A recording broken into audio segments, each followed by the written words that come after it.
I'm here with Sullie and Paul Todd and Mike Turner, and these three people have written the song Stand Up, Stand Tall.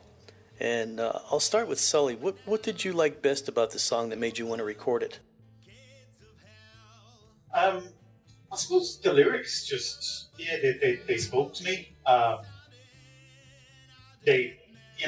It's like, and it was from a soldier's perspective. I mean, there's a lot of peace songs from, peace activists and stuff, but this is a soldier who's actually there in the thick of it, about to just go into action. I mean, I'd love to translate it to Russian at the minute, because I bet you an awful lot of Russians soldiers feel like this. They have no idea what they were doing being sent into the Ukraine. Right. It's just like, and they're dying for some rich man's fantasy. Yeah. And this is pretty much, I mean, every war is not anybody's war. It's usually, as it says in the course, it's one big crime. Right. It's some big oligarch or rich person just getting richer, or some dictator. It's always about money and power, and So I mean, the lyrics really did speak to me. I'm not sure who wrote what, because I know Paul had the original version and Mike did some polish on it. Mm-hmm. And then I tweaked one or two words. I don't think I could say folks. It's very American. But yeah, it was a powerful song.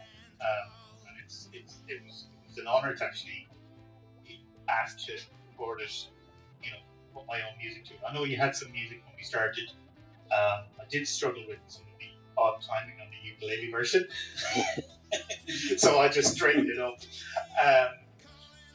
And I think I went through 7 variations of it. It was really enjoyable to work on, and great to work collaboratively. It was in the depths of COVID when we did it, and it's quite a visual song, so we did create a video for it, which is really good as well. So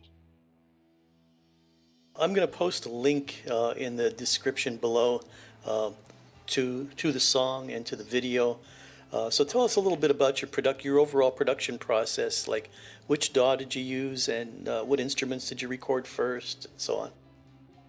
So I use Logic Pro X version, whatever, on a Mac.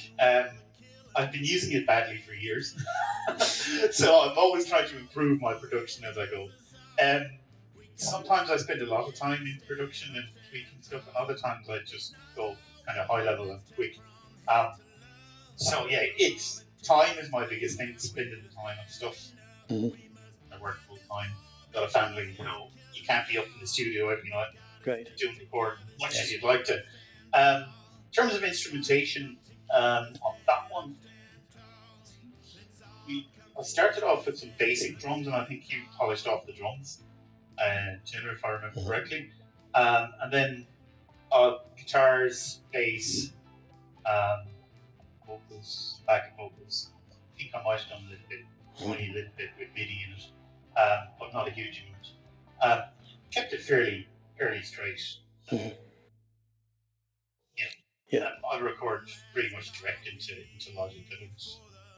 I don't go through amps and all that kind of stuff most of the time. Yeah. And it's like same version. We were sending versions over and back and tweaking, and and it's great. Yeah, that was a lot of fun doing that. No, it is, and it's great to see that we can do it from across the world. Right. Yeah. It really is. It kind of opens up, because it's always difficult to find people who are going the same direction. Right. Local bands and whatever, they're always doing their own thing, be it gigs or whatever. And I'm in a local band as well, but this just opens it out, which is great. Right. Something the listeners might want to know that I neglected to mention is that we are in all different parts of the world here in this one conversation as well. I'm in Pennsylvania in my home, and Mike Turner is in his home in Alabama, and Paul is in his home in you're in Melbourne, I believe, right? In Melbourne, Australia? Yeah, Melbourne, Australia. And John, you are in Sydney, Australia, right? That's right. Yeah. Okay, yeah, Paul, what inspired you to write the lyrics for the song? Well, it all started a while ago when we had trouble over North Korea. You can remember back then, and I started to think what could happen at the time, and if soldiers, they had like 1 million soldiers, North Korea, ready to fight, and you had the Americans and Australians all tried. It was so close to a war, and I visualised what could happen at the time, and I could visualise it's not a war of people; it's a war of governments. Right, Like all wars are all started by governments trying to get resources. It goes back in history from way back BC. It's all about governments and resources. right, So yeah, again about the soldiers in the field saying, "Well, hang on, what's going on here? Why are we here? This is not our war." And sending letters back home saying, "Help us out, protest in the streets, protest to your local government. This is not on. We should not fight for something that we do not believe in. This is not our war." Yeah, so that's what inspired me to write the lyrics. what's your writing process that you use? The process I use is I sometimes I go what you call just piece writing, which is you think about the topic, and within 1 minute you write without leaving your pen off the notepad, and then after 1 minute you stop, reflect what you've written, and work on that step by step. And then eventually can shape it into musical form, right? Yes, exactly. Yeah, that's one format. Yeah. Originally, the song was a hard rock, heavy metal song. Uh-huh. How I produced it at first, and then we scaled it back. Then we tried right back to a what you call a contemporary music. Yeah. Yeah, and Yeah. I think Taylor originally sent me over a ukulele version that Mike was singing. That was the one I started with. I did have your version as well, and I think I've got about 4 or 5 different versions. Mike, what was your participation in it then? Well, look, as Paul says, it's the track that he sent me and the lyrics that he sent me were a hard rock song. And that's part of what appealed to me. We hadn't really produced anything at the label to that point that really kind of fell into a real hard rock song, maybe one or two. Right. But it appealed to me from that perspective. And then what really appealed to me, as Sullie has mentioned, were the lyrics that here it's telling the story from the soldier in the field's perspective. And that's when we talk about going to war, we've been talking about greed and power and oligarchs and people that drive the war.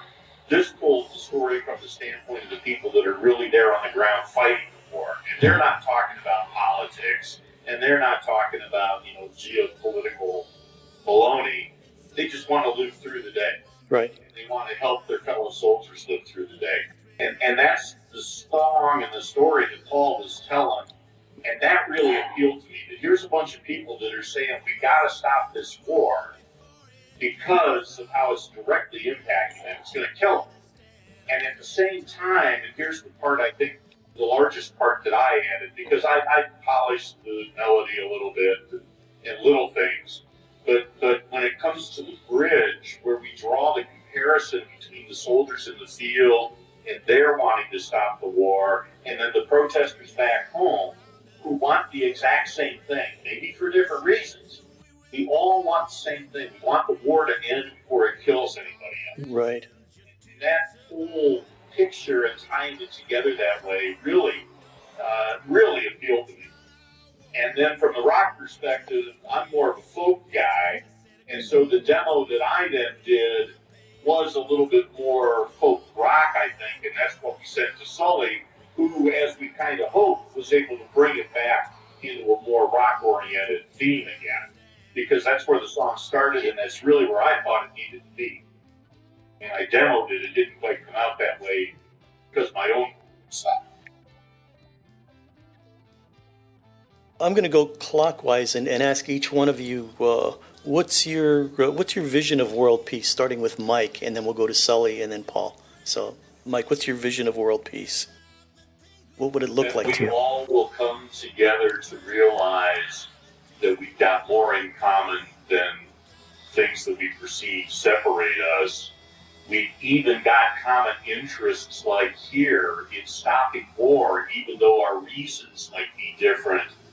The goal that we're after is the same. We combine our resources and combine our power as people, we can make that happen. Right. And Sully, what's your vision of world peace? That's a kind of a tough one. Well, the people stop shooting each other first. Yeah, really. And really, I suppose probably the elimination of greed. Yeah. That's what drives it. This stopping people oppressing other people for religion, greed, money, women, whatever. There should be no reason that people are subjected to anything. We need to share the resources of the world more equitably. There's a huge divide between the first and third worlds. There's all the environmental stuff happening. We're going to kill the entire planet at the rate we're going. If we don't press a few buttons and blow ourselves up. That's for sure. So my vision of world peace, also just kind of happy world where everybody shares, more equitably. People aren't left hungry or in need, and that we find some way of controlling the greed. Right. Because that is the big driver. Yeah, Big it certainly is. business, politicians, whatever. Yep. The sooner we go oil-free, things like that, Yes. that is a serious driver for war in the last, since the found. It's that would be kind of my vision. Mm-hmm. And Paul, what's your vision of world peace? World peace, to me, is more to do with governments and resources. Like Mike and John have said, that resources play a big part in world peace of sharing resources. If you're well aware, it's gone to a situation globally as we speak that everyone's fighting over resources because, like you said, things are running, lithium and all that's running out.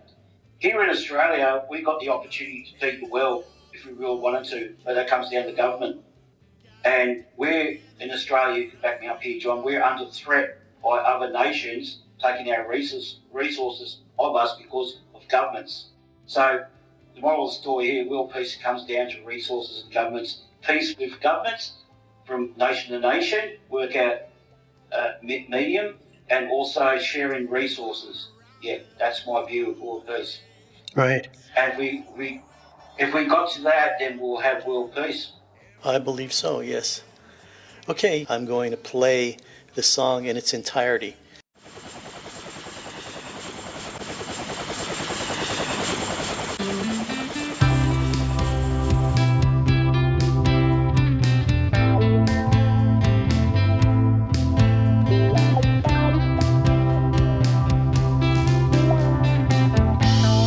One last coffee for the morning light. Waiting on the call to move on up the line. Orders coming down to storm the gates of hell. Shells are busting round the sounding our death knell. It's not our war, it's all just one big crime. The best way of resistance just to stay alive. We must end this war before it kills us all. Gotta stick together, stand up, stand tall.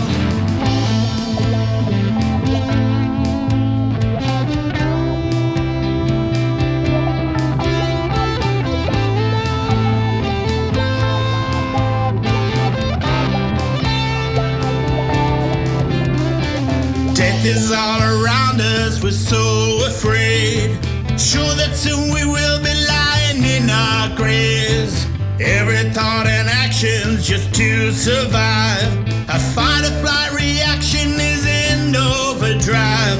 It's not our war, we didn't choose this place. It's just a set of coordinates on some grid map page. We must end this war before it kills us all. We gotta stick together, stand up, stand tall. We gotta stick together, stand up, stand tall.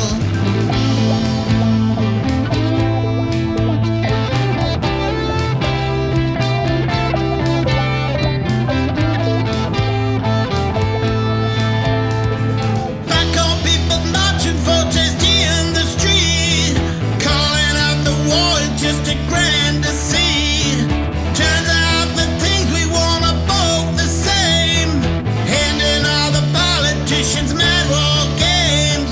We gotta end these mad war games.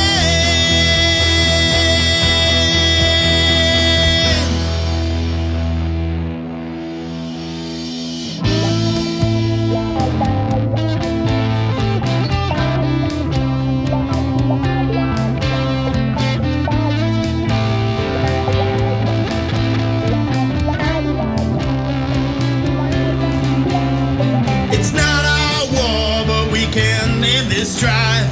Say no to all the killing and say yes to life. We must end this war before it kills us all.